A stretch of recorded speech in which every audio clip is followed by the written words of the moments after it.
వాక్యాన్ని విందాం. America new Jersey నుండి పెద్దలు దైవజనుడు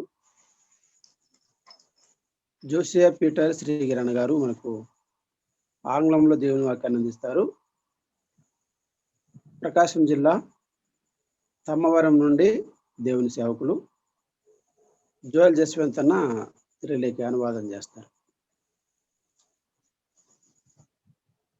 అన్న ప్రారంభించారు.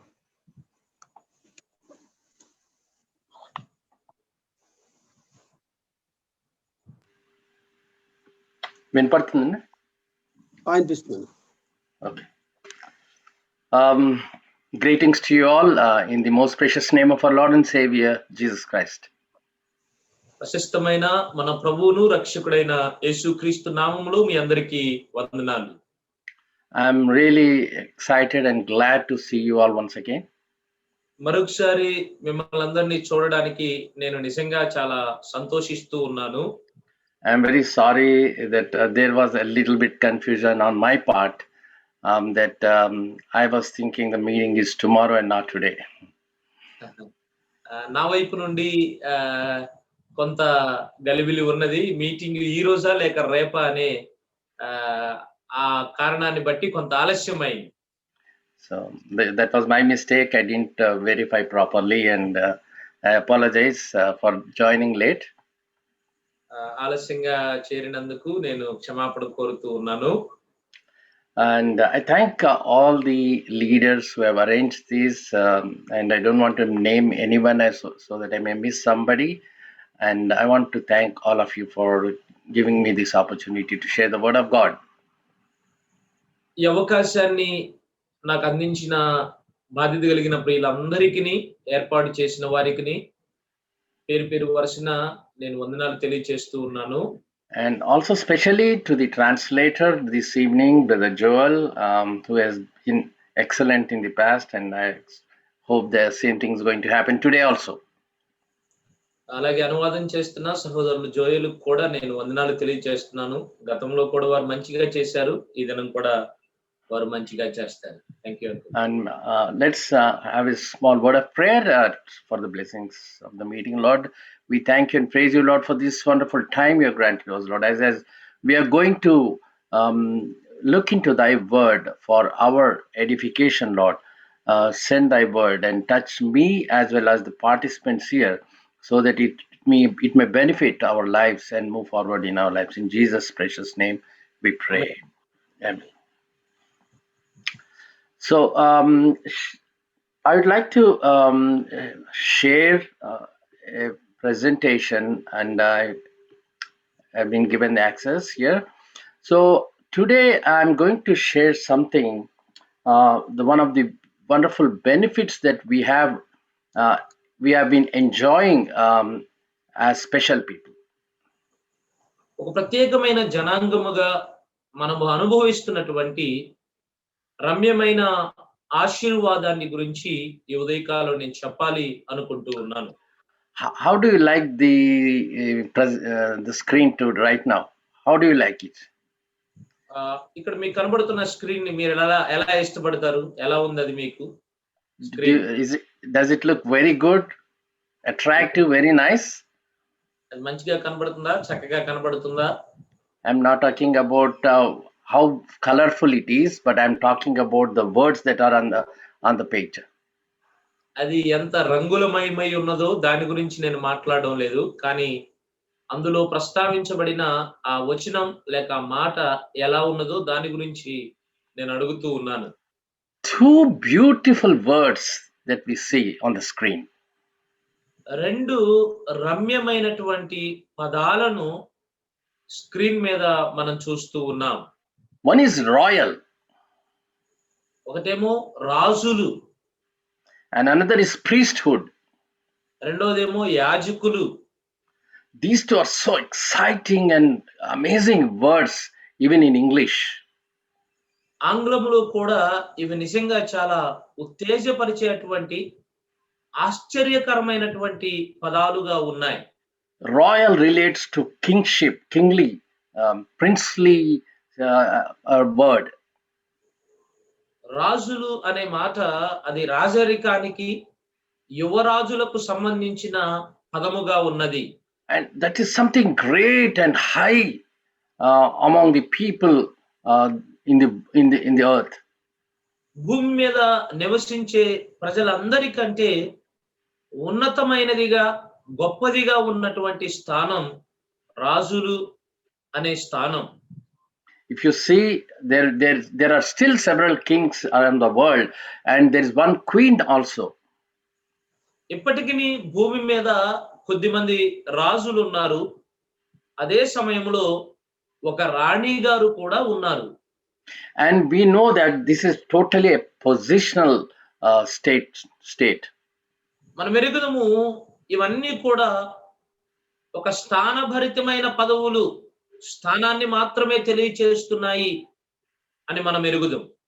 And priesthood is another very, very wonderful term or word that we can see. యాజక సమూహము అనేది ఇది మరొక అద్భుతమైన రమ్యమైనటువంటి పదముగా ఉన్నది. But this is also specially given to some people, not everyone. యాజకులు అనే ఈ మాట కూడా ప్రత్యేకంగా కొద్ది మందికి మాత్రమే ఇవ్వబడింది, అయితే అందరికీ కాదు. But rarely you find anywhere royal priesthood. చాలా అరుదుగా రాజులైన యాజక సమూహము అనే గుంపును మనం కనుగొంటాం. We don't see in the world people who are kings as well as priests. Uncle, can you repeat, Uncle? Yeah, so you don't find in this world who are kings as well as priests. ఈ భూమి మీద రాజులుగా అదే సమయంలో యాజకులుగా ఉన్నటువంటి ప్రజలను మనము చూడలేము. Yet we all know that all of us who have been born again have been specially blessed with these titles.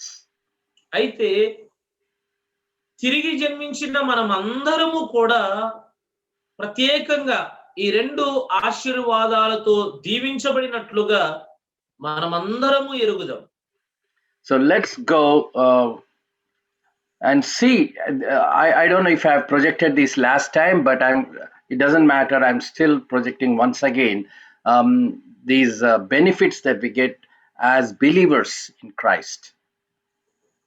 యేసుక్రీస్తులో విశ్వాసులమైన మనము పొందే ఆశీర్వాదాలు ఏమై ఉన్నాయో వాటిని ఈ పట్టికలో నేను తెలియచేస్తూ ఉన్నాను. బహుశా నేను కనపరిచి ఉంటే పర్వాలేదు, మరలా వాటిని తెలియచేస్తూ ఉన్నాను. So as we can see, in having obtained the salvation, it's not at all anything that we have done that we have obtained this salvation. రక్షణ పొందడానికి దాని కొరకై మనము ఏమీ చేయలేదు.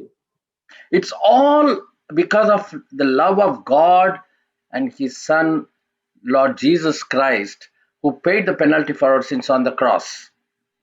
మనమందరము రక్షించబడ్డాము అంటే అది కేవలం దేవుని ప్రేమ, అలాగే ప్రభువైన యేసుక్రీస్తు వారు మన కొరకై కలువరి శిలువలో మూల్యాన్ని చెల్లించాడు.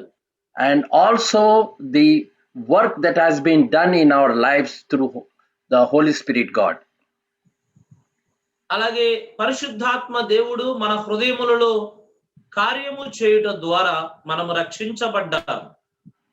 And when we see the kings and princes around the world, why are they been elected, or whatever reason they became king?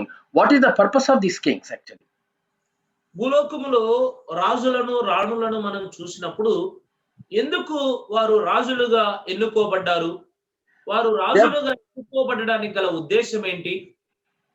And to serve the nation.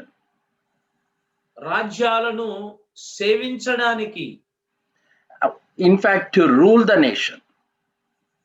లేక రాజ్యాలను పరిపాలన చేయడానికి.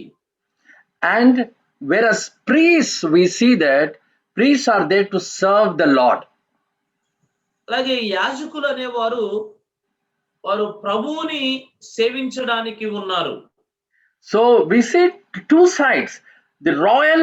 The people serve the people they're ruling, whereas the priests serve the Lord. రెండు రకాలైన కోణాలను మనం చూస్తూ ఉన్నాం. రాజులు ప్రజలను సేవిస్తూ పరిపాలన చేస్తారు. యాజకులు ప్రభువుని సేవించేవారుగా ఉన్నారు. And this, we need to realize what a wonderful titles God has given, so that we are here in this world not only to serve the people around us, but mainly serve God. ఎంత రమ్యమైనటువంటి పేర్లు లేక శీర్షికలు దేవుడు మనకు అనుగ్రహించాడో వాటిని మనం అర్థం చేసుకోవాలి. భూమి మీద కేవలం ప్రజలకు సేవ చేయడానికి మాత్రమే మనం ఉంచబడలేదు, మనం ప్రభువుని కూడా సేవించే వారంగా ఉండాలి.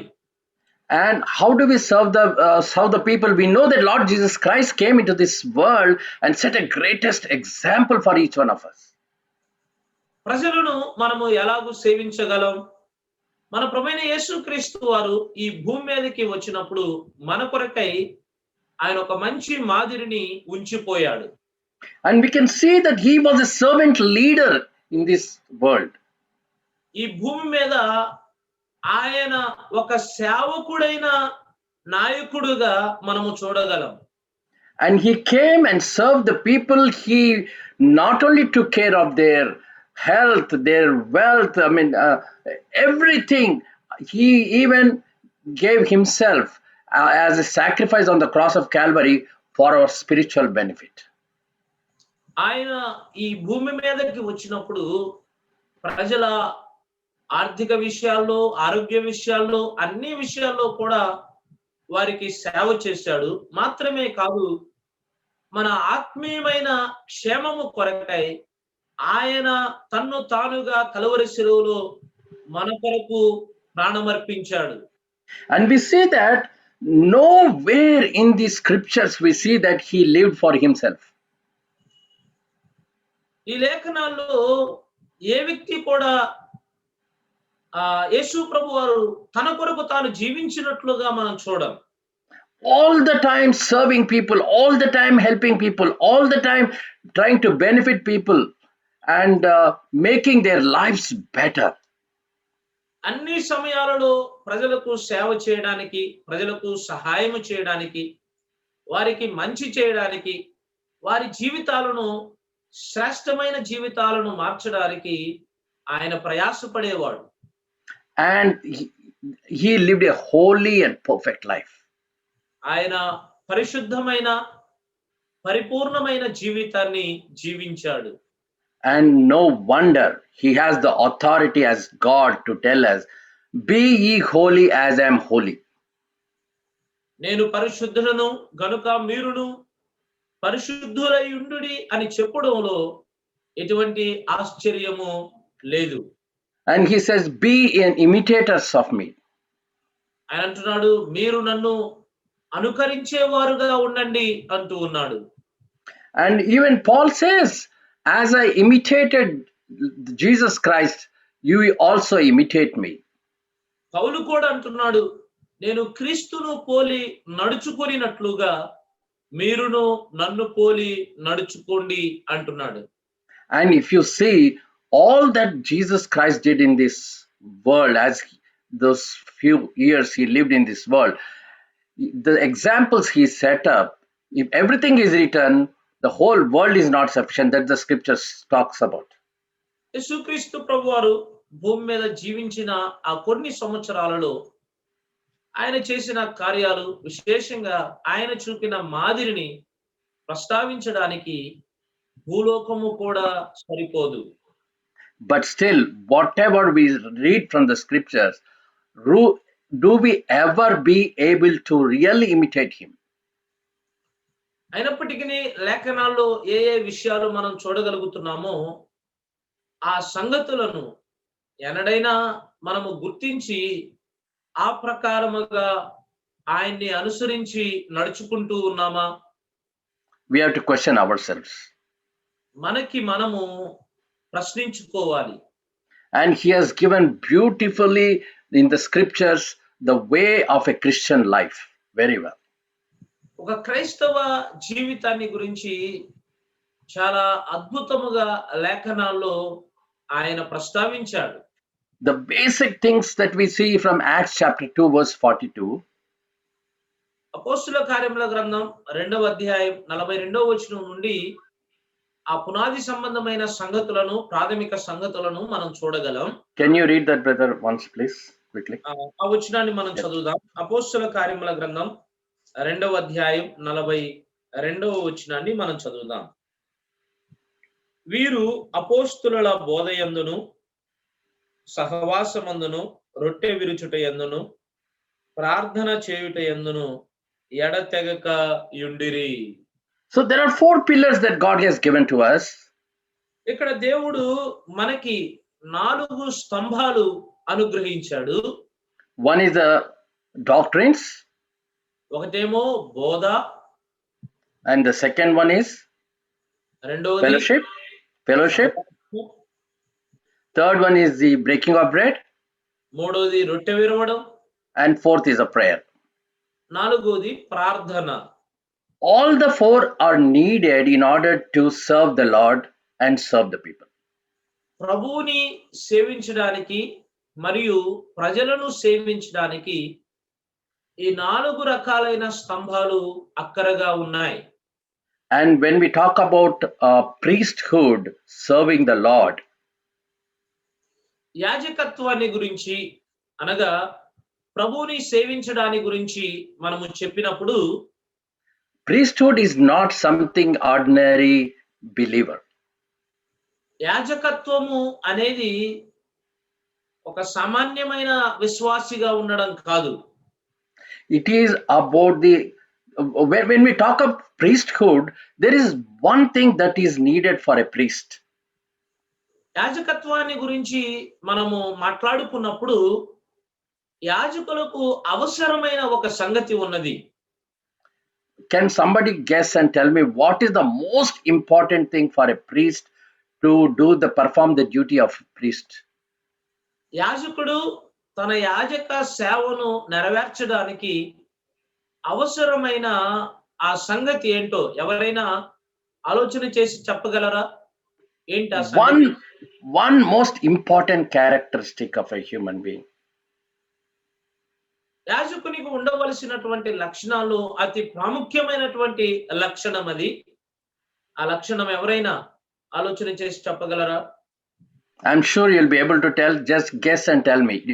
If there's nothing wrong, all questions are correct. Brother, if nobody answers, you answer, brother. Okay? It doesn't matter. Everything is correct. మీరు ఏది చెప్పినా రైటే. మీరు దయచేసి తెలియచేయాలని మనవి చేస్తున్నాం.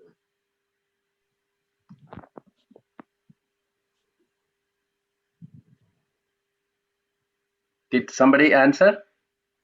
ఎవరైనా జవాబు చెప్పారా? Yes, holiness. Wow, that's wonderful, brother. Thank you very much. చాలా వందనాలన్నా. So, what is that God is expecting from us? దేవుడు మన నుండి ఏమి ఆశిస్తూ ఉన్నాడు? Holiness. పరిశుద్ధత. And holiness is not an ordinary term at all. పరిశుద్ధత అనే మాట సామాన్యమైన పదము కాదు. It's not about doing good to people. పరిశుద్ధత అంటే ప్రజలకు మంచి చేయడం కాదు. It is it's very difficult even to understand holiness. పరిశుద్ధతను అర్థం చేసుకోవడం కూడా చాలా కష్టమే. Because if you see ourselves, the first thing when we talk of holiness, the thought would come about sin. పరిశుద్ధతను గురించి మనము మొట్టమొదట ఆలోచన చేసినప్పుడు పాపమును గురించిన తలంపు మనకి జ్ఞాపకం రావాలి. A sin is going to interfere with our holiness. పాపము అనేది మన పరిశుద్ధత విషయములో కార్యక్రమాన్ని దాల్చబోతూ ఉంది. You know, as believers, as having lived several years in a Christian life, we don't realize that we still continue to do sins that even we don't even imagine. విశ్వాసులమైన మనము అనేక సంవత్సరాలు గతించినప్పటికీ కనీసము మనము ఎన్నడూ ఊహించని పాపములను కూడా మన జీవితాల్లో చేస్తూ ఉన్నాం. The reason why we commit these sins are we don't know that even we don't know that we are committing those sins. ఎందుకు ఆ పాపములు మనం చేస్తూ ఉన్నాం? దానికి గల కారణం ఏంటంటే అలాంటి పాపములు మనం చేస్తున్నామని కనీసము మనము ఎరగం. Yeah, I don't want to give examples now. I want to move forward, but let me tell you that if nothing, even in our thoughts, we will be committing sin. మన తలంపులలో కూడా పాపము చేయడానికి అవకాశం ఉంటుంది. In fact, in the book of James, it says, knowing to do good and you don't do that itself is sin. యాకోబు పత్రికలో మనం చదివినట్లుగా మంచి చేయడము ఎరిగి అలాగూ చేయకపోతే అది కూడా పాపమే. So we need to really to live as priests in this world. The most important thing is about holiness. కాబట్టి ఈ లోకములో మనం అర్థం చేసుకోవాల్సింది యాజకులుగా మనము కలిగి ఉండవలసిన అతి ప్రాముఖ్యమైన లక్షణం ఏంటంటే పరిశుద్ధత. And we move forward again. I think we dwell too much on this royal priesthood, and we'll move further and go into the scriptures. పరిశుద్ధత, రాజులైన యాజక సమూహం అనే మాట మీద మనం ఎక్కువగా మాట్లాడుకుంటున్నాం. So వెళ్ళిపోదాం, లేఖనాల్లోనికి వెళ్ళిపోదాం. Okay, so 1 Peter chapter 2 verse 9. పేతురు మొదటి పత్రిక 2వ అధ్యాయం 9వ వచనం. But you are a royal priesthood, a holy nation, his own special people, that you may proclaim the praises of him who called you out of darkness into his marvelous light. అయితే మీరు చీకటిలో నుండి ఆశ్చర్యకరమైన తన వెలుగులోనికి మిమ్మును పిలిచిన వాడి గుణాతిశయములను ప్రచురము చేయు నిమిత్తము ఏర్పరచబడిన వంశమును, రాజులైన యాజక సమూహమును, పరిశుద్ధ జనమును, దేవుని సొత్తైన ప్రజలనై ఉన్నారు. And we see in this verse itself that the very first thing that we need to do is proclaim the praises of him. ఆయన యొక్క గుణాతిశయములను ప్రచురము చేయాలి. We need to worship the Lord. That's the most important thing. అతి ప్రాముఖ్యమైన సంగతి ఏంటంటే యాజకులుగా ఆయనను మనము ఆరాధించాలి. And then he said the holy nation. You're a holy nation means we need to strive to be as holy as possible. పరిశుద్ధ జనాంగము అంటే ఎంత పరిశుద్ధులుగా ఉండడానికి సాధ్యమవుతుందో అంత పరిశుద్ధులుగా మనం ఉండడానికి ప్రయాసపడాలి. And then you're called out of darkness into his marvelous light. అంధకారములో నుండి ఆశ్చర్యకరమైన తన వెలుగులోనికి మనము తీసుకుని రాబడ్డాం. Do you know one special characteristic about between light and darkness? In the physical light I'm talking about. భౌతిక సంబంధమైన వెలుగుకి చీకటికి మధ్య ఉన్నటువంటి ఒక Suppose there is a room which is totally sealed and there is one door. ఉదాహరణకి ఒక గది ఉంది, ఆ గదికి పూర్తిగా అన్ని వైపులా మూయబడ్డాయి, ఆ గదికి ఒక తలుపు ఉన్నదనుకోండి. And inside it is pitch dark. దాని లోపల అంతా కూడా గడాంధకారం ఉంటుంది. Here where we are just outside the room, it's full of light, actually full of light, but inside the room it is totally dark. ఆ గది బయట పూర్తిగా వెలుగు ఉంటుంది, కానీ ఆ గది లోపల పూర్తిగా చీకటి ఉంటుంది. Now open the door. ఇప్పుడు తలుపు తెరవండి. What exactly will happen? వాస్తవానికి అప్పుడు ఏం జరుగుతుంది? Will the light gush through into the room and lighten up that room? ఆ వెలుగు గదిలోనికి ప్రవేశించి గదంతటిని వెలిగిస్తుందా? Or will the darkness will rush into our room and make it dark? లేక ఆ గదిలో ఉన్నటువంటి చీకటి తలుపు తెరిచినప్పుడు బయటకు వచ్చి బయట ఉన్న ఆ స్థలాన్ని చీకటిమయంగా చేస్తుందా? The light is so powerful that darkness has no place to stand. వెలుగుకి ఎంత శక్తి ఉన్నది అంటే వెలుగు ఉన్న చోట ఇక చీకటి ఉండడానికి స్థలమే ఉండదు. And even if there is an object, the darkness will go and hide behind that object, right? ఒకవేళ ఏదైనా ఒక వస్తువు ఆటంకంగా ఉంటే వెలుగు పడకుండా అప్పుడు చీకటి ఆ వస్తువు వెనుకకు వెళ్ళి దాగి ఉంటుంది కానీ ముందు ఉండడానికి అవకాశం లేదు. And you know, if darkness is coming into our lives, if sin is entering into our lives, who is responsible for that? చీకటి లేక పాపం అనేది మన జీవితంలో ప్రవేశిస్తుంది అంటే దానికి ఎవరు బాధ్యులు? We are taking away the light, మనమే వెలుగును మన నుండి తీసివేస్తూ ఉన్నాం. allowing this darkness to enter us.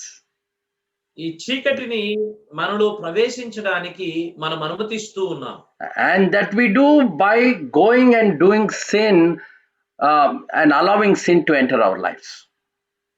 అలాగూ మనము వెళ్ళి పాపాన్ని మన జీవితాల్లోనికి మనము అనుమతిస్తూ ఉన్నాం.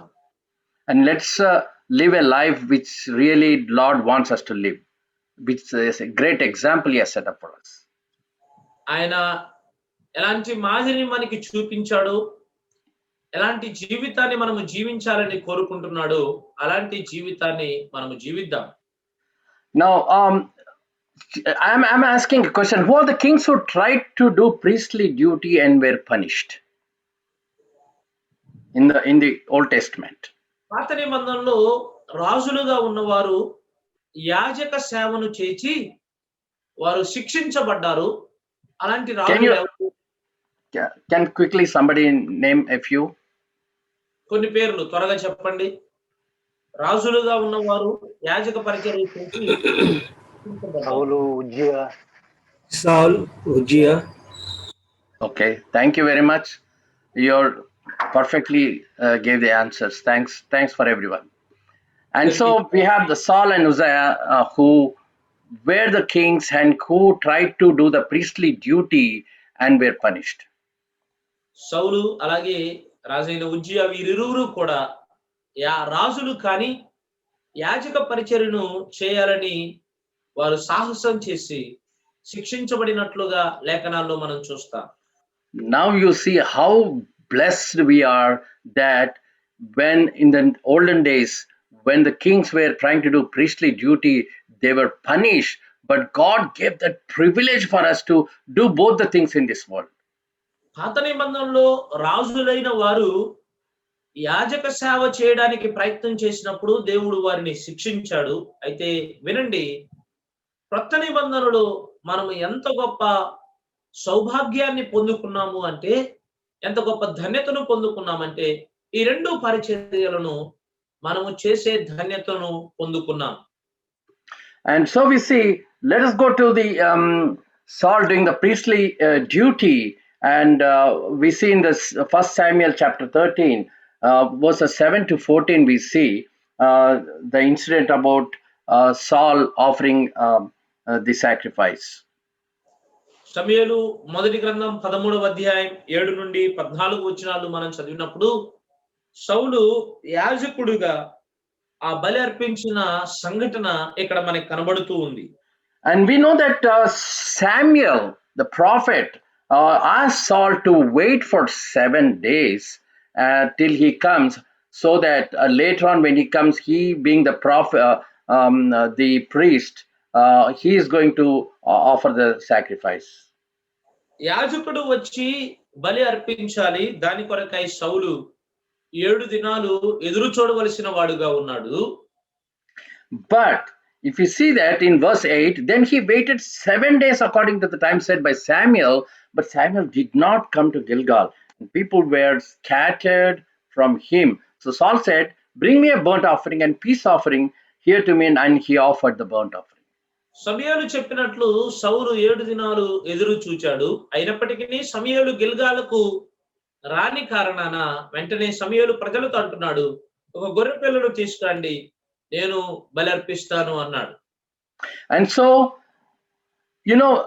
he didn't hear the commands of God, and he did not listen to what Samuel, the priest or prophet, told him to do.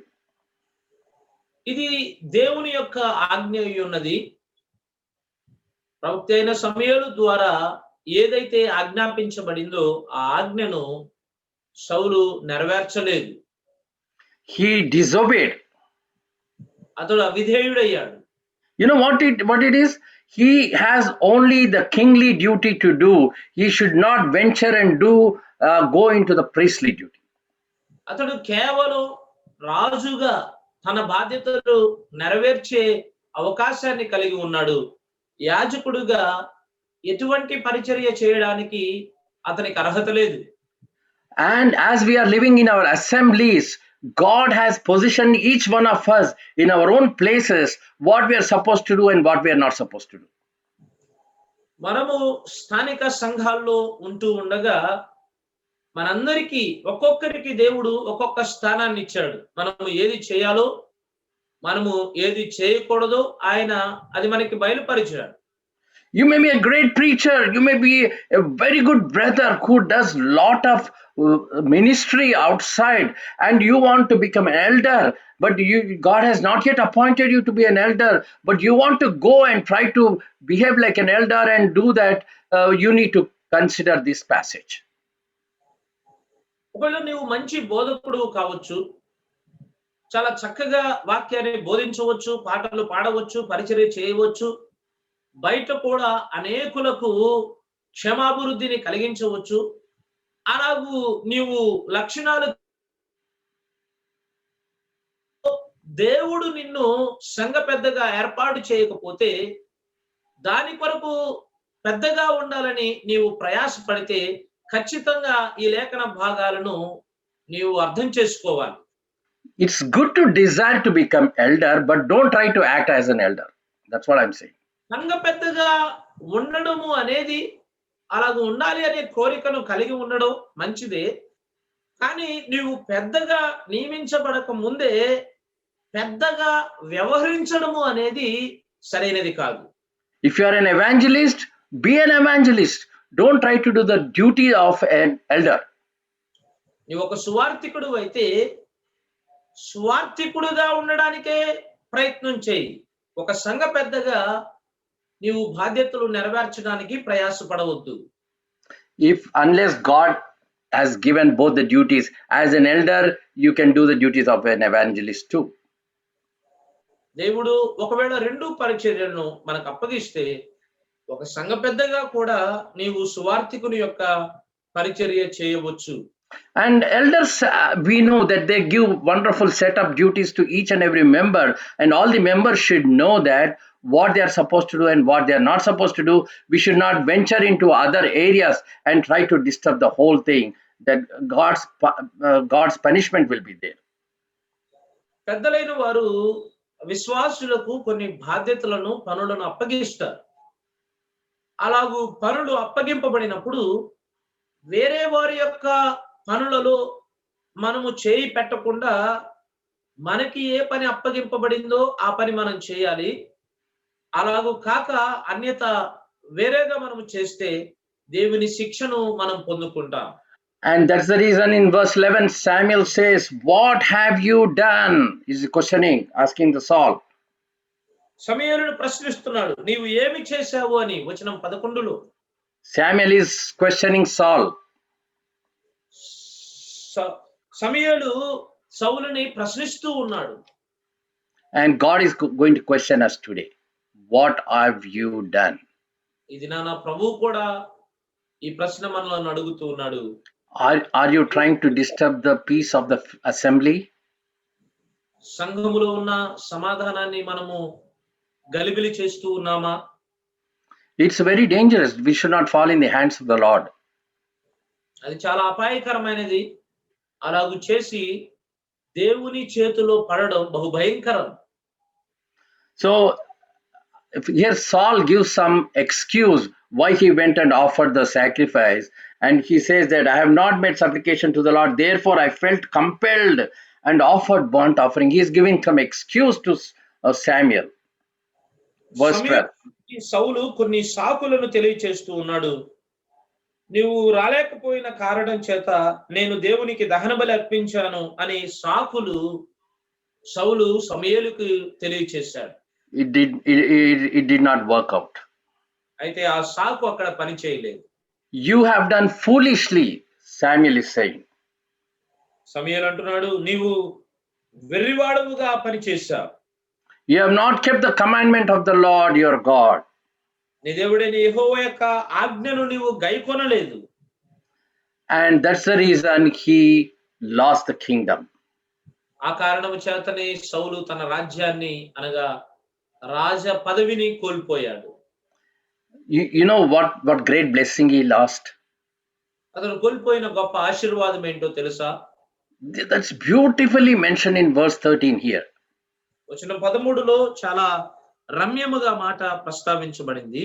For now the Lord would have established your kingdom over Israel forever. నీ రాజ్యమును దేవుడైన యెహోవా సదాకాలము స్థిరపరచాలనుకున్నాడు. How wonderful it would have been. Saul would have never thought about this at all. నిజంగా ఎంత గొప్ప ఆశీర్వాదమో చూడండి. కానీ దీని గురించి సౌలు ఎన్నడూ ఆలోచన చేయలేదు. That his kingdom is going to be established forever. He never thought of that. Had he known that, he would not have gone and offered the sacrifice at all. తన యొక్క రాజ్యము లేక తన యొక్క సింహాసనము సదాకాలము నిలవబోతున్నది, దేవుడు స్థాపించబోతున్నాడు అనే సంగతిని అతడు నిజంగా గుర్తించినట్లయితే ఆ దహన బలి అర్పించేవాడే కాదు. And so he lost that great privilege. ఆ గొప్ప సౌభాగ్యాన్ని అతడు కోల్పోయాడు. We in haste we try to do things that we are not assigned by the Lord and try to venture into other areas that are not for us. We lose the blessings that God has really wanted us to be blessed with. దేవుడు నిజంగా నీ నా జీవితంలో అనుగ్రహించాలి అనుకున్న ఆశీర్వాదాలను మనం ఇలాగే కోల్పోతూ ఉన్నాం. దేవుడు పనిని మనం చేయం, వేరే వారి యొక్క పనులలో పాల్గొని ఆ నిజమైన ఆశీర్వాదాన్ని మనము దూరం చేసుకుంటూ ఉన్నాం. And I'll quickly go through the second king, that is Uzziah. దినవృత్తాంతాలు 2వ గ్రంథం 26వ అధ్యాయంలో ఉన్న రాజైన ఉజ్జియా దగ్గరికి మనం వెళ్ళిపోదాం. He was 16 years old when he became the king, right? Uzziah రాజైనప్పుడు అతడు 16 సంవత్సరాల వయసు కలిగిన వాడు, అవునా? I'm referring to 2 Chronicles chapter 26 verses 3 to 5. దినవృత్తాంతాలు 2వ గ్రంథం 26వ అధ్యాయం 3 నుండి 5 వచనాలు నేను చదువుతాను. And he reigned 52 solid years. అతడు 52 సంవత్సరాలు జీవించాడు లేక పరిపాలన చేశాడు.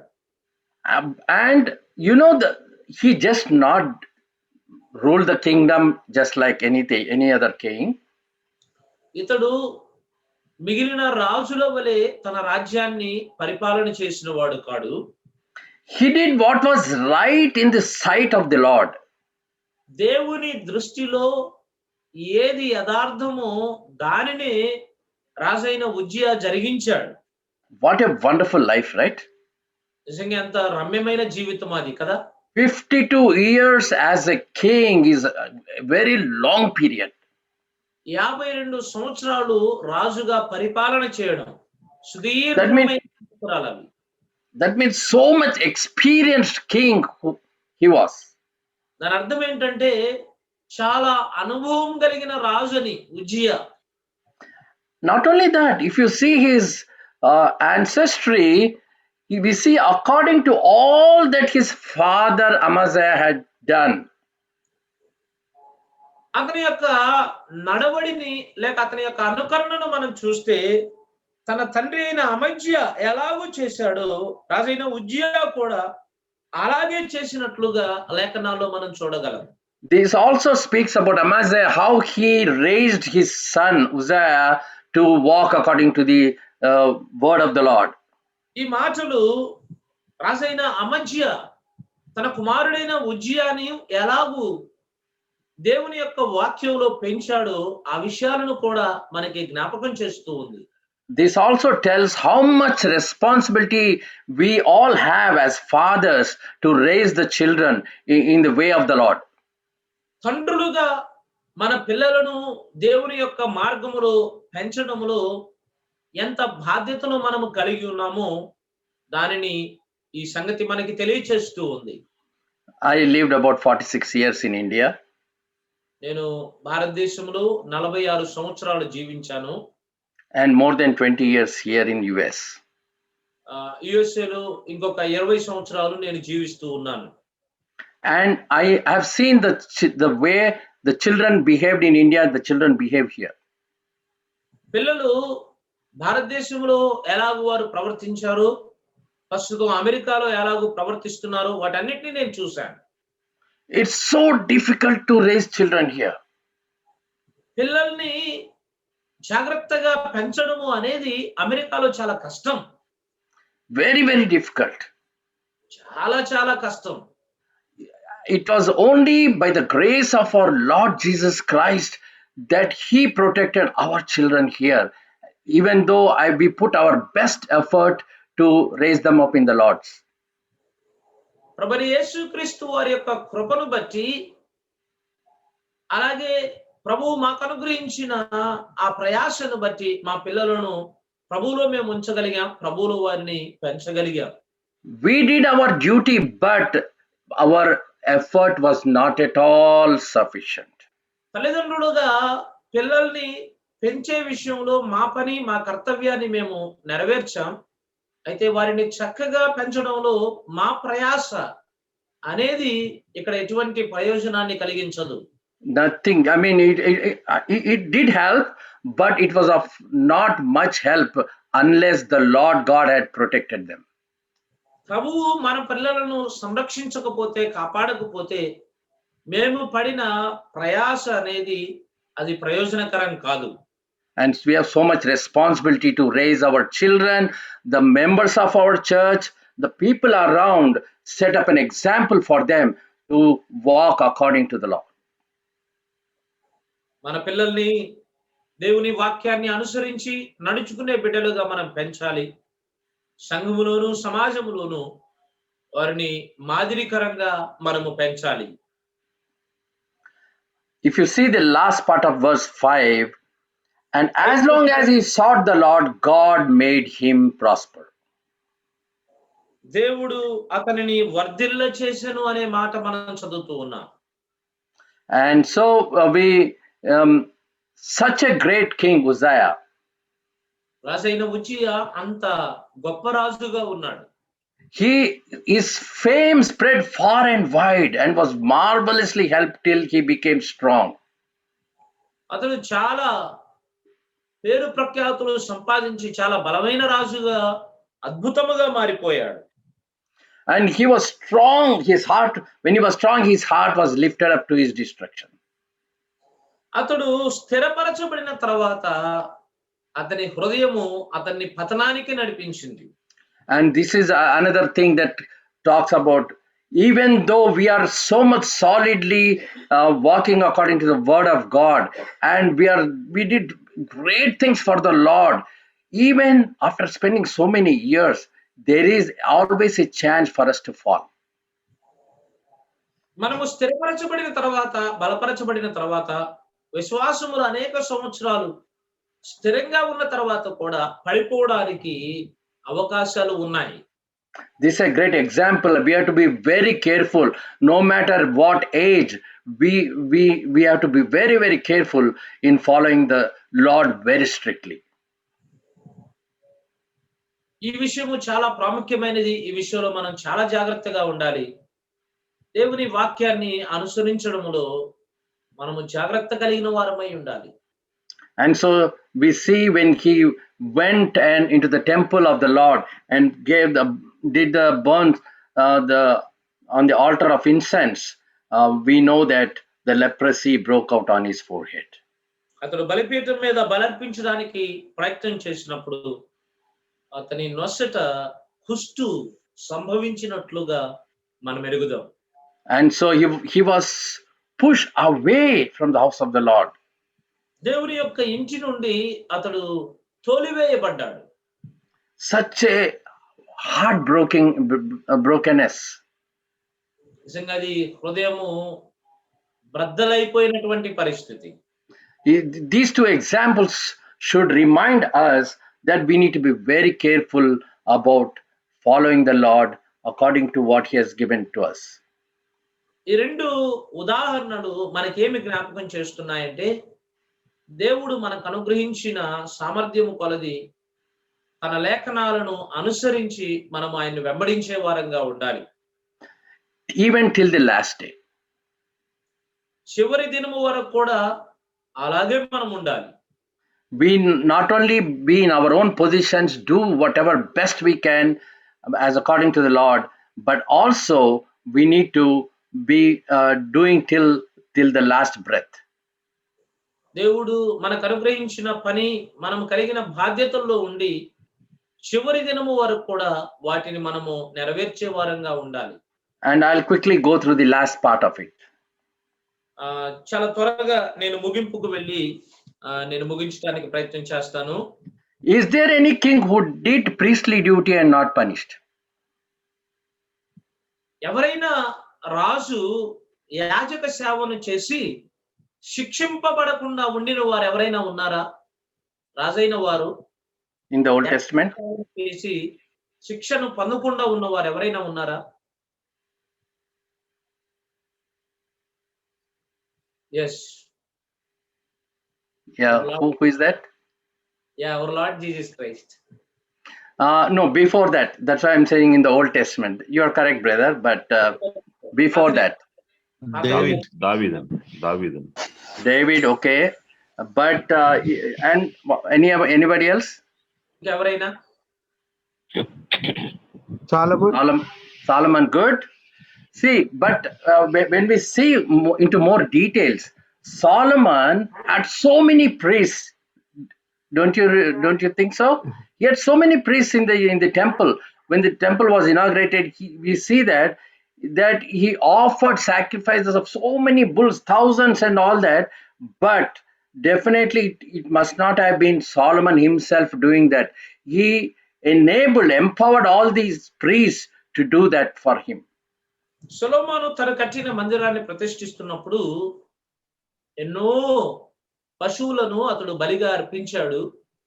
అతడు బలిగా అర్పించినప్పుడు కేవలం అతనితో పాటు అతను మాత్రమే కాదు, అనేక మంది యాజకులు ఉన్నారు. వారందరూ కలిసి బలులు అర్పించినట్లుగా లేఖనాల్లో మనం చూడగలం. In fact, he might not have actually done the priestly duty. He has enabled others to do that actually. వాస్తవానికి సొలొమోను మాత్రమే ఆ యాజక పరిచర్యను జరిగి ఉండకపోవచ్చు. Correct. ఇతరులు అనగా యాజకులను ఆ పని చేయడానికి అతడు ప్రోత్సహించి ఉండుంటాడు. Okay, quickly, do you remember anybody who was a king and did a priestly duty and not punished? యాజక సేవను చేసి శిక్ష పొందని వారు ఇంకెవరైనా ఉన్నారా? మీరు జ్ఞాపకం చేసుకుంటే చెప్పండి త్వరగా. మోషే? No. Moses was not king. మోషే రాజు కాదు. Okay. His name also starts with M. Now you should tell. Pardon, uncle? His name also starts with M. అతని పేరు కూడా M తో ఆరంభం అవుతుంది. Okay, let's go further. ముందుకు వెళ్ళిపోదాం. Now tell me. ఇప్పుడు చెప్పండి. Melchizedek. And if you see Genesis chapter 14, we know this passage very well, that Abraham and Melchizedek, then Melchizedek, king of Salem, brought out bread and wine. He was priest of God Most High. See, two things. He was a king as well as a priest. And he blessed him. Yeah, go ahead. మెల్కీజెదెక్ రాజుగాను యాజకుడిగాను ఉన్నట్లు మనం చూడగలం. షాలేము రాజైన మెల్కీసెదెక్ అనే మాట. But the beauty of this Melchizedek, you know what? I mean, I'm not going to go into details of Melchizedek, but the most very important thing about Melchizedek is మెల్కీసెదెకును గురించి వివరాల్లోనికి నేను వెళ్ళను కానీ అతని గురించిన ఒక ఆసక్తికరమైన సంగతి ఏంటంటే he was a Gentile king, right? అతడు అన్య రాజు. అవునా? Am I correct? నేను చెప్పింది వాస్తవమేనా? అన్యులకు రాజేనా?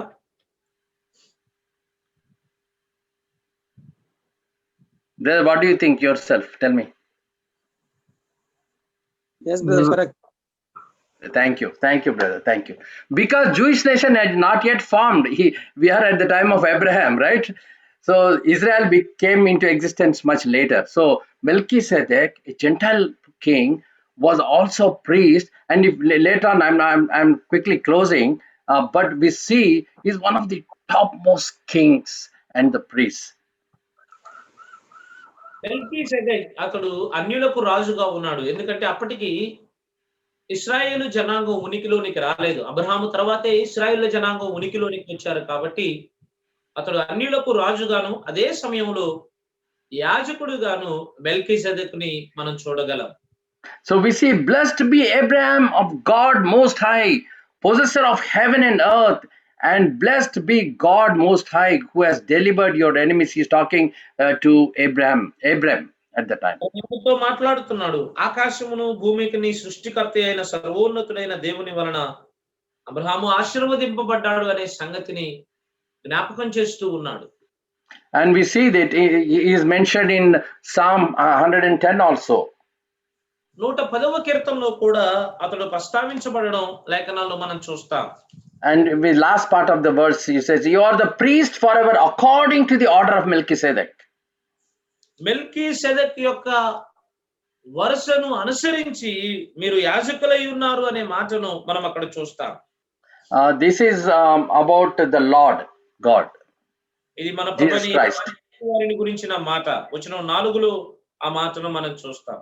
You are the priest forever, and God is giving this title not according to the Aaronic priesthood, but according to the order of Melchizedek. మెల్కీసెదెక్ క్రమము చొప్పున నీవు నిరంతరము యాజకుడు అయి ఉన్నావు అని దేవుడే ఈ మాటను తెలియచేస్తూ ఉన్నాడు. See, God is accepting, rather he is happy to be called as according to the order of Melchizedek, who is a Gentile God king. రాజుగా ఉన్నారు, యాజకులుగా ఉన్నారు అని చెప్పడం విషయంలో దేవుడు చాలా సంతోషిస్తూ ఉన్నాడు. ఆయన ఆనందిస్తూ ఉన్నాడు. And in Hebrew verses chapter 7 verses 1 to 7, we know that a few things I'll touch and close.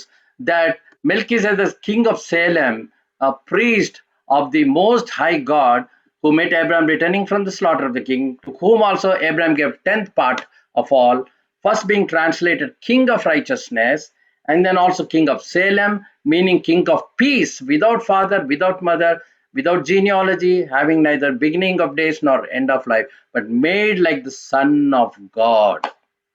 7వ అధ్యాయం మొదటి వచనం నుండి 4వ వచనానికి ఈ సంగతులు వ్రాయబడ్డాయి. అతడు తండ్రి లేనివాడు, తల్లి లేనివాడు, అతడు సమాధానానికి రాజని, షాలేము రాజని, నీతికి రాజని, ఈ సంగతులన్నీ కూడా ఇక్కడ ప్రస్తావించబడ్డాయి. And I don't want to go into details of these things, but our time is up, so I'm trying to close this session. నా సమయం అయిపోయింది కాబట్టి ఈ యొక్క సెషన్ ఇక్కడ నేను ముగిస్తాను. Melchizedek was a wonderful king. He's a type of Jesus Christ. మెల్కీసెదెక్ రమ్యమైనటువంటి రాజు. అతడు క్రీస్తు ప్రభువారికి సాదృశ్యంగా ఉన్నవాడు. King of righteousness. నీతికి రాజుతను. And king of Salem means Jerusalem, that is. యెరూషలేము కి అనగా షాలేము రాజుగా ఉన్నాడు అతను. King of peace. సమాధానానికి రాజుగా ఉన్నాడు. Made like Son of God. అతడు దేవుని కుమారుడిగా ఉన్నాడు. Do we have the same titles given by God to us? దేవుని ద్వారా మనకి ఇవ్వబడిన ఎలాంటి పేర్లు మనం కలిగి ఉన్నామా? And what a responsibility we have as children of God, the type of life we need to live in this world.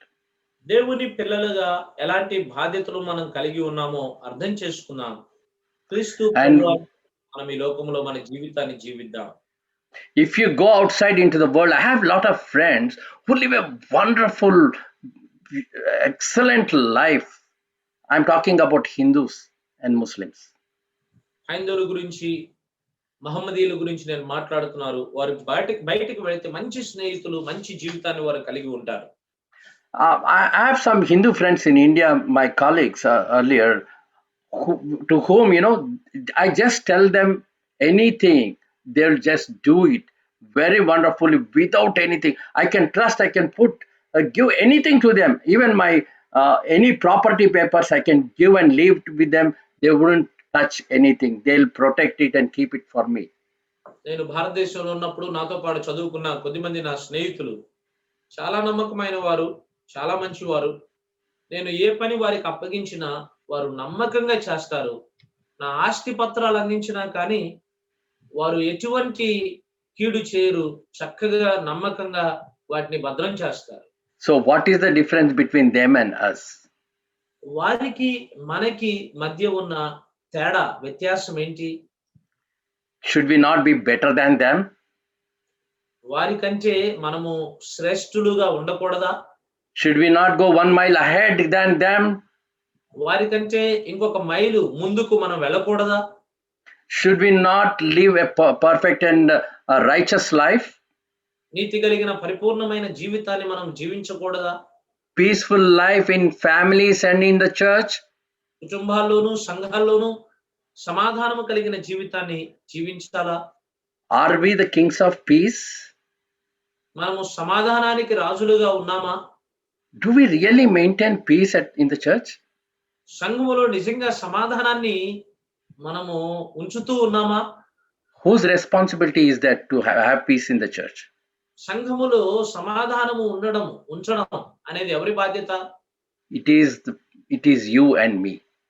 అది నీవు నేనే. It doesn't depend on the brother who is committing problems. సమస్యలు సృష్టించే వారి మీద సమాధానం అనేది ఆధారపడి ఉండదు. It is the brothers who want to really live a life for the Lord. Only it is their responsibility to maintain peace and make peace with the other person. నిజంగా ప్రభువు కోసం తమ జీవితాలు జీవించాలి అనుకునే సహోదరులు సహోదరులు మాత్రమే సంఘములో సమాధానాన్ని ఉంచాలి. ఇతరులు కూడా సమాధానంగా ఉండేటట్లు చూచుకోవాలి. And this is one thing plaguing all the assemblies throughout the world, that there are a lot of divisions in the assemblies. ప్రపంచవ్యాప్తంగా ఈ విషయంలో సంఘాలలో ఓటములు మనం చూస్తున్నాం. అందుచేతనే ఇన్ని వ్యత్యాసాలు, విభేదాలు సంఘాల్లో మనము గమనిస్తున్నాం. And we need to teach each and every member what their status is that in their lives right now, that we have to be reminding them time and again that we are royal priesthood. ప్రతి వ్యక్తికి మరలా మనము జ్ఞాపకం చేయవలసిన సంగతి ఏంటంటే, విశ్వాసులమైన మనము రాజులైన యాజక సమూహము అనే మాటను మనము జ్ఞాపకం చేయాలి. And we need to live such a life so that they will be able to follow us. అలాంటి జీవితాన్ని మనము జీవించడం ద్వారా ఇతరులు మనలను వెంబడించగలగాలి.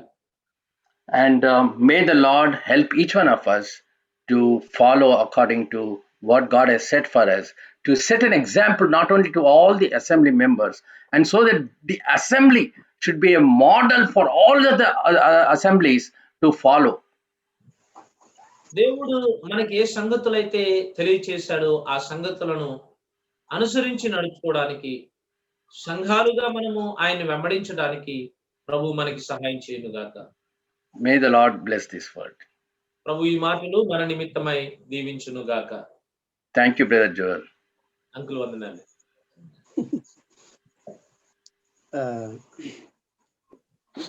చక్కటి ఆత్మీయ సందేశాన్ని అందించిన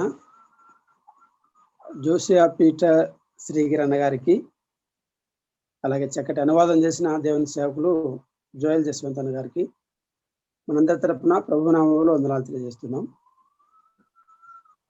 ఉదయకాలమున పరిశుద్ధాత్ముడు చక్కటి పాటని మనకు నేర్పించాడు.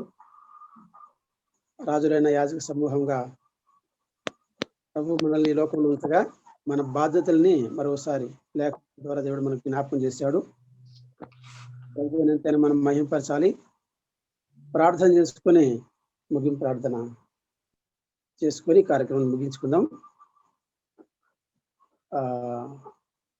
కదిరి నుండి పెద్దలు భగవాన్ దాసన్న గారు ప్రార్థన చేస్తారు.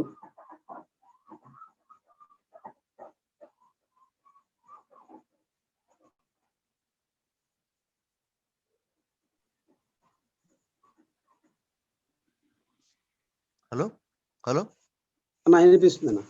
వినిపిస్తుందా? ప్రార్థన చేసుకుందాం. మరి యొక్క ఉదయకాలంలో దేవుడు తన యొక్క దాసుల ద్వారా ఇచ్చిన చక్కని ఆత్మ సందేశాన్ని బట్టి ప్రార్థన చేసుకొని ఉదయకాలం మన జీవితాలు ప్రారంభించుకుందాం. మహోన్నతుడు దేవా, మహిమ కలిగిన మా రాజా, కృపగలిగిన మా దేవా, మీకు స్తుతులు స్తోత్రములు వందనములు చెల్లిస్తుంటున్నాం. మరి యొక్క ఉదయకాలమున తండ్రి మీ యొక్క నామాన్ని జ్ఞాపకం చేసుకునే ధన్యత రాజులైన యాజక సమూహంగా తండ్రి పేతుడితో మాట్లాడిన విధానాన్ని, మమ్మల్ని పిలిచిన విధానాన్ని బట్టి మీకు స్తుతులు స్తోత్రములు వందనములు చెల్లిస్తుంటున్నాం. ఎంత చక్కని తండ్రి ఆత్మ సందేశాన్ని తండ్రి ఇవ్వడానికి తండ్రి మీరు దాసులను ప్రేరేపించి ఇతర దేశాల్లో ఉన్న తండ్రి చక్కని వాక్యాన్ని అందించినందుకు మీకు స్తోత్రాలు. అలాగేనైనా ట్రాన్స్లేషన్ విషయంలో మీ దాసులు కూడా చక్కగా తండ్రి ఎక్సలెంట్గా మన ట్రాన్స్లేట్ చేసినందుకు మీకు స్తోత్రాలు చెల్లిస్తున్నాం. ఇచ్చిన ఆత్మ నడిపింపును బట్టి మీకు వందనాలు. గొప్ప దేవా, మీకే స్తోత్రాలు చెల్లిస్తున్నాం. దేవా, ప్రతి ఉదయమున మీ కృపతో మమ్మల్ని బలపరుస్తున్నందుకు మీకు వందనాలు చెల్లి. ప్రతి ఉదయమున మీ విశ్వాసంతో మమ్మల్ని బలపరుస్తున్నందుకు మీకు స్తోత్రాలు చెల్లిస్తున్నాం. మరొకసారి మనైన నిజమైన మా ప్రియ ప్రభువా, అన్యరాజైన మెల్కీసెదెకు దేవా, ఎంత చక్కని దేవా నీతిమంతుడుగా తండ్రి పరిశుద్ధుడుగా దేవా ఉన్నాడో మా జ్ఞాపకం చేసినందుకు మీకు వందనాలు చెల్లిస్తున్నాం. క్రీస్తుకు సారూప్యంగా సాదృశ్యంగా తండ్రి పాత నిబంధనలో మీరు చూపించినందుకు మీకు స్తోత్రాలు చెల్లిస్తున్నాం. అవును మా ప్రియ ప్రభువా, అబ్రహాము కంటే ముందున్నవాడు. అవునైనా మా ప్రియ ప్రభు తండ్రి యాజకుడుగా ఉన్నాడు తండ్రి, అందును బట్టి మీకు స్తోత్రాలు. రాజుగా ఉన్నాడు, మీకు స్తోత్రాలు చెల్లిస్తున్నాం. ఎంతో గొప్ప ధన్యత. మనైనా వాక్యం ఇచ్చిన మీ దాసును బలపరచండి. ప్రత్యేకంగా దేవా, ఉదయకాలంలో మీ యొక్క వాక్యం వినడానికి చేరి వచ్చిన మీ యొక్క దాసులందరినీ బలపరచమని పెట్టుకుంటున్నాం. అందరినీ బలపరిచి తండ్రి విశ్వాసములో తండ్రి అలాగే యాజకత్వంలో ముందుకు సాగడానికి కృప ఇచ్చేయండి. నామాన్ని బట్టి స్తుతులు చెల్లిస్తున్నాం. అలాగే తండ్రి ఉదయకాల ఈ యొక్క తండ్రి ప్రార్థనా కూడికి నిర్వహిస్తున్న మీ యొక్క ప్రియ దాసులు ముగ్గురిని కూడా జ్ఞాపకం చేసుకోండి దేవా. బలపరిచి తండ్రి మీ యొక్క నామాన్ని బట్టి మహింపరచుకుంటున్నందుకు మీకు స్తోత్రాలు. దేవాన్ని మీరు ఏర్పాటు చేసుకున్నందుకు మీకు స్తోత్రాలు. ఎవరిని తండ్రి మీ యొక్క నామాన్ని బట్టి ఏర్పాటు చేసుకుంటారో వారు ఏర్పాటు చేసుకున్న విధానం బట్టి సంఘంలో ఎలా ఉండాలో మీరు తెలియజేసిన విధానాన్ని బట్టి మీకు స్తోత్రాలు చెల్లిస్తున్నాం. తండ్రి సంఘంలో తండ్రి నీతిమంతులుగా సమాధానానికి కారకులుగా ఉండడానికి కృప దయచేయండి. మరొకసారి మీ నామాన్ని బట్టి ఇచ్చిన ఈ మంచి సమయాన్ని బట్టి మీకు స్తోత్రాలు చెల్లిస్తూ మీరే మహిమ ఘనత ప్రభావాలు పొందమని మా రక్షకుడు మా సజీవుడు మా కొరకు ప్రాణం పెట్టి తిరిగి లేచిన యేసు క్రీస్తు నామమున స్తుతించి వేడుకుంటున్నాము తండ్రి. ఆమేన్. ఆమేన్. ప్రార్థించిన భగవాన్ దాసన్ గారు కూడా వందనాలు. ఇదివరకు మనకు వాక్యం అందించిన జోషియా పీటర్ శ్రీగిరి అన్న గారు అమెరికా న్యూ జెర్సీలో వారు ఉన్నతమైన బాధ్యత కలిగి ఉన్నారు. సైంటిస్ట్గా పనిచేస్తూ అనేక సంఘాల్లో దేవుని చేత ప్రయోజనకరంగా వాడబడుతున్నారు. అదేవిధంగా అనువాదం చేసిన జస్వంత్ అన్న కూడా ప్రకాశం జిల్లా ఇంకుళ్ళు ప్రాంతం అమ్మవరంలో ఉంటూ సంపూర్ణ సేవలో కొనసాగుతున్నారు. ఆయా ప్రాంతాల్లో చక్కగా దేవుని చేత వాడబడుతున్న దేవుని సేవకులు, వీరి కుటుంబాల కొరకు మనం మన వ్యక్తిగత కుటుంబ ప్రార్థనలో జ్ఞాపకం చేసుకుందాం. ప్రభు చిత్తమైతే ఈరోజు సాయంకాలం రాత్రి 8 గంటలకి కర్నూలు నుంచి దారా జాన్మోహన్ గారు దైవజనులు మనకు దేవుని వాక్యాన్ని అందిస్తారు. ఫిలిప్పీ పత్రిక పైన వరుస ధ్యానాలను అందిస్తున్నారు. ఇంకా మంగళవారం విడిచి మంగళవారం ఇలాగూ జాన్మోహన్ గారు మనకు వాక్యాలు అందిస్తున్నారు. ప్రభు చిత్తమైతే జోషి అన్నగారు కూడా నెలలో 2 సార్లు అయినా మన మధ్య రావడానికి మనం ప్రార్థన చేద్దాం అనుకూలత కొరకై. ఎందుకంటే మనం రాష్ట్రంలో ఇతర రాష్ట్రాల్లో అనేక మంది స్పీకర్స్ మన మధ్యకు వచ్చి వాక్యం అందిస్తున్నారు కాబట్టి రేటు సర్దుబాటు అనుకూలత కొరకు మనం ప్రార్థన చేద్దాం. ఇదే కాలమున మాతో ఏకీభవించి దేవుని వాక్యాన్ని విన్న పరిశుద్ధులందరికీ మరోసారి ప్రభునామములో వందనాలు తెలియజేస్తూ సెలవు తీసుకుంటాం. అందరికీ వందనాలు. ఆమేన్. వందనాలన్నా. అందరికీ వందనాలండి. Thank you for your patient listening and thank you everyone. My pleasure sir. Joshi brother గారికి వందనాలండి. వందనాలు. వందనాలండి. జోషి వందనాలు. శ్రీకాంత్ వందనాలు.